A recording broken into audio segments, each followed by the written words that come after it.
ধানের মাঠে দাঁড়ালেই আসলে একটা অদ্ভুত শান্তিতে কেন যেন মন ভরে যায়। হাওয়াগুলো ছুঁয়ে যায় আর সেই হাওয়ার সঙ্গে মিশে থাকে কৃষকের পরিশ্রম, আশা, স্বপ্নের গন্ধ। এখন মাঠ জুড়ে নতুন ধান কাটার সময় কৃষকরা ভোর থেকে ধান কাটছে। তারা ছন্দে ছন্দে ধান কেটে সারি করে রাখছে, যেন জমিনের উপর এক টুকরো সোনালী কার্পেট বিছানো। এই যে দেখছেন, নাড়া করে সারি সারি করে বিছিয়ে রাখা হয়েছে।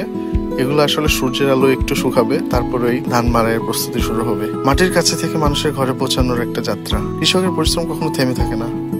গরম, বৃষ্টি অথবা ঠান্ডা, সবাই যখন ঘরে থাকে কৃষকরা তখন মাঠে। কারণ এই সোনালী ফসল শুধু খাদ্য নয়, একটা পরিবারের বছরের আশা। আজ আসলে মাঠে দাঁড়িয়ে বুঝলাম, ফসল কাটার শব্দ শুধু কাজের শব্দ নয়, এটা আনন্দের, তৃপ্তির আর নতুন শুরু করার শব্দ। শ্রদ্ধা রইল সেই মানুষদের প্রতি যাদের ঘামের উপর ভর করে আমরা বেঁচে আছি।